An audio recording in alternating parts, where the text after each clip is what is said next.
ಕಾಗವಾಡ ಕ್ಷೇತ್ರದಲ್ಲಿ ಅಶ್ವವೇಗ ವರದಿ ಸಂಚಲನ ಮೂಡಿಸಿದೆ. ಅರ್ಧಕ್ಕಿನಿಂದ ರಸ್ತೆ ಕಾಮಗಾರಿ ಮರುಚಾಲನೆ ಆಗಿದೆ. ಅರ್ಧಕ್ಕೆ ನಿಂತಂತ ರಸ್ತೆ ಕಾಮಗಾರಿ ಮರುಚಾಲನೆ ಆಗಿದೆ. ಕಾಗವಾಡ ಕ್ಷೇತ್ರದಲ್ಲಿ ಅಶ್ವವೇಗ ವರದಿ ಸಂಚಲನ ಮೂಡಿಸಿದೆ. ಅರ್ಧಕ್ಕಿನಿಂದ ರಸ್ತೆ ಕಾಮಗಾರಿ ಮರುಚಾಲನೆ ಆಗಿದೆ. ಅಶ್ವವೇಗ ವರದಿ ಬೆನ್ನಲ್ಲೇ ಎಚ್ಚೆತ್ತು ರಸ್ತೆ ಕಾಮಗಾರಿಯನ್ನ ಮತ್ತೆ ಸ್ಟಾರ್ಟ್ ಮಾಡಿದ್ದಾರೆ. ಭರದಿಂದ ಸಾಗ್ತಿರುವಂತಹ ರಸ್ತೆ ಅಭಿವೃದ್ಧಿ ಕಾಮಗಾರಿ. ಮಲ್ಬಾದ್ನಲ್ಲಿ 8 ತಿಂಗಳ ಹಿಂದೆ ಕಾಮಗಾರಿ ಶುರುವಾಗಿತ್ತು. ಅನುದಾನದ ಕೊರತೆಯಿಂದ ಅರ್ಧಕ್ಕೆ ನಿಂತಿತ್ತು ಕಾಮಗಾರಿ.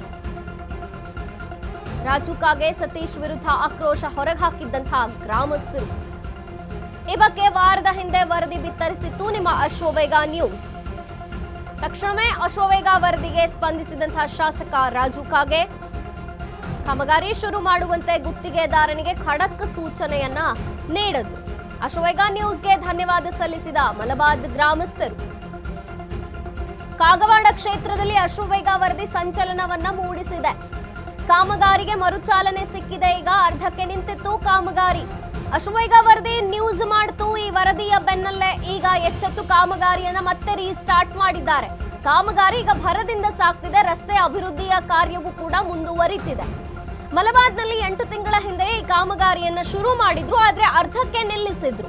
ಅನುದಾನದ ಕೊರತೆ ಇದೆ, ಅದಕ್ಕೆ ಅರ್ಧಕ್ಕೆ ನಿಲ್ಲಿಸಿದ್ದೀವಿ ಕಾಮಗಾರಿಯನ್ನ ಅನ್ನುವಂತಹ ಸಬೂಬಿತ್ತು. ಆದ್ರೆ ಈಗ ರಾಜು ಕಾಗೆ ಸತೀಶ್ ವಿರುದ್ಧ ಆಕ್ರೋಶವನ್ನ ಹೊರಗಾಕಿದ್ರು ಗ್ರಾಮಸ್ಥರು. ತದನಂತರ ಈ ಬಗ್ಗೆ ವರದಿ ಮಾಡ್ತು ನಿಮ್ಮ ಅಶ್ವವೇಗ ನ್ಯೂಸ್. ಈ ವರದಿಯಿಂದ ಸಂಚಲನ ಉಂಟಾಯಿತು. ವರದಿಗೆ ಶಾಸಕ ರಾಜು ಕಾಗೆ ಸ್ಪಂದನೆ ನೀಡಿದ್ರು. ತಕ್ಷಣವೇ ಕಾಮಗಾರಿ ಶುರು ಮಾಡಬೇಕು ಅಂತ ಗುತ್ತಿಗೆದಾರಿಗೆ ಖಡಕ್ ಸೂಚನೆಯನ್ನ ಕೊಡಲಾಯಿತು. ಅಶ್ವವೇಗ ನ್ಯೂಸ್ಗೆ ಧನ್ಯವಾದವನ್ನ ಸಲ್ಲಿಸಿದ್ದಾರೆ ಮಲಬಾದ್ ಗ್ರಾಮಸ್ಥರು.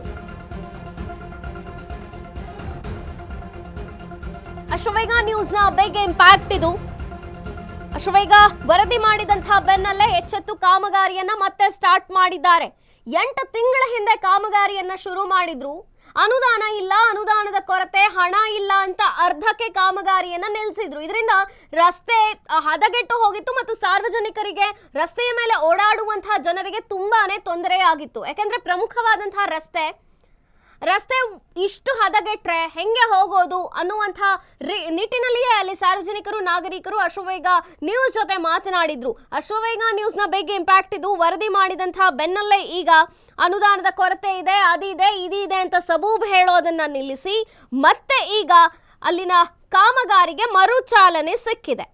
ವಾರದ ಹಿಂದೆಯಷ್ಟೇ ಈ ನ್ಯೂಸ್ ಅನ್ನ ಅಶ್ವವೇಗ ಬ್ರೇಕ್ ಮಾಡಿತ್ತು. ಕಾಗವಾಡದ ಕ್ಷೇತ್ರದಲ್ಲಿ ಅರ್ಧಕ್ಕೆ ಕಾಮಗಾರಿ ನಿಲ್ಲಿಸಿದಂತಹ ರಸ್ತೆ ಈಗ ಅದಕ್ಕೆ ಮರುಚಾಲನೆ ಸಿಕ್ಕಿದೆ. ತಕ್ಷಣವೇ ಅಶ್ವವೇಗ ನ್ಯೂಸ್ಗೆ ಸ್ಪಂದಿಸಿದಂತಹ ರಾಜು ಕಾಗೆ ಅಲ್ಲಿನ ಗುತ್ತಿಗೆದಾರನಿಗೆ ಖಡಕ್ ಸೂಚನೆಯನ್ನ ನೀಡಿದ್ರು. ತಕ್ಷಣ ಈ ಕಾಮಗಾರಿ ಆಗಬೇಕು ಅಂತ. ಸೊ ಅದೇ ರೀತಿ ಈಗ ರಸ್ತೆ ಕಾಮಗಾರಿ ಮುಂದುವರೆದಿದೆ. 3.75 ಬಿಡ್ತಿತ್ತು. ಇದು ಸುಮಾರು ದಿನಗಳ ಹಿಂದೆ ನಾವು ಪೂಜೆ ಮಾಡಿದ್ರೆ ಶಾಸಕರ. ಆದರೆ ಇಲ್ಲಿ ರಸ್ತೆ ಸಲುವಾಗಿ ಏನಾಯಿತು, ಮುಜಳಿ ಇರಲಿಲ್ಲ ರಸ್ತೆಗೆ. ಈ ರಸ್ತೆ ಆ ಸೈಡ್ ಮುಜಳಿ ಮಾಡಿಕೊಳ್ಳಿ. ಇಲ್ಲಿ ಕೆಲವೊಬ್ಬರು ಇಲ್ಲಿ ನಮ್ಮನ್ನು ಮುಜಳಿ ಮಾಡಿರಿ, ರಸ್ತೆ ಮಾಡಿರಿ ಅಂತಂದರು. ಅಂದಕೂಡಲೇ ನಾವೇನು ಮಾಡಿದ್ದೀವಿ, ಮುಜಳಿಗೆ ಅಪ್ಲಿಕೇಶನ್ ಕೊಟ್ಟಿವಿ. ಅಪ್ಲಿಕೇಶನ್ ಮುಜಳಿದವ್ರು ಬಂದು ಮುಜಳಿ ಮಾಡಿದಾಗ, ಸರ್ವೆ ಮಾಡಿದಾಗ ಆ ಸೈಡ್ ಹೋಯ್ತು ಹೊಲದಾಗ. ಇಲ್ಲಿ ಮನೆ ಭಾಳಷ್ಟು ಬಾಯಿಗೆ ಹೋಗುವಂಥ ಪ್ರಸಂಗ ಬತ್ತು.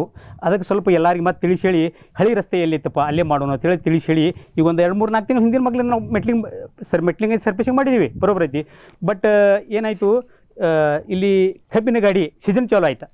ಸೀಸನ್ ಚಾಲು ಅಂದ್ರೆ ರೈತರಿಗೆ ತೊಂದರೆ ಆಗಬಾರ್ದು, ನಾವು ಡಾಂಬರೀಕರಣ ಮಾಡೋತ್ನಾಗ ಒಂದು 2-3 ದಿವಸ ಹೊರಗಡೆ ಬಂದಾಗ ಇಡಬೇಕಾತಂತೇಳಿ ಬಂದಿಟ್ಟಿದ್ದೀವಿ. ಆದರೆ ರೈತರು ಒಂದು ಕಬ್ಬು ಟ್ಯಾಕ್ಟ್ರಿ ಹೇಳ್ಕೊಂಡು ಹೋಗೋತ್ನಾಗ ರೋಡ್ ಸ್ವಲ್ಪ ಕಿತ್ತತಿ. ಮತ್ತು ಈ ಮಣ್ಣಿನ ಗಾಡಿ ಎಷ್ಟು ಹೋಗ್ತಾವೆ, ಹೈವೇ ಟಿಪ್ಪರ್ ಹಗಲ ರಾತ್ರಿ ಹೊಡಿಯೋದ ರೋಡ್ ಕಿತ್ತೈತಿ. ಈಗ ನೀವು ಮೀಡಿಯಾದವ್ರ ಮಣ್ಣು ಸ್ವಲ್ಪ ಸರ್ ಏನಿಲ್ಲ ರೀ, ಮೊದಲನೇದಾಗಿ ಅಶ್ವವೇಗ ನ್ಯೂಸ್ ಚಾನಲ್ಗೆ ಅಭಿನಂದನೆ ಸಲ್ಲಿಸ್ತೇನೆ ರೀ.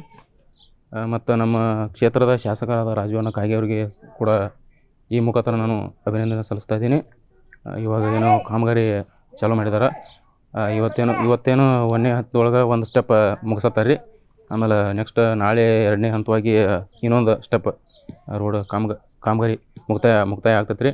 ಆಮೇಲೆ ಇಲ್ಲಿ ನಮ್ಮ ಅಶ್ಫಾಕ್ ಕಟ್ನಟ್ಟಿ ಅವರಿಗೆ ಕೂಡ ನಮ್ಮ ಎಲ್ಲ ಸಾರ್ವಜನಿಕರಿಂದ ನನ್ನ ಮುಖಾಂತರ ಅವರಿಗೆ ಅಭಿನಂದನೆ ಸಲ್ಲಿಸ್ತಾ ಇದ್ದೀನಿ ರೀ. ಸರ್, ನಮ್ಮದು ಕಾಮಗಾರಿ ಸ್ಟಾರ್ಟ್ ಆಗಿದೆ ಸರ್ ನಿಮ್ಮ ಅಶ್ವವೇಗ ಚಾನಲ್ ವತಿಯಿಂದ.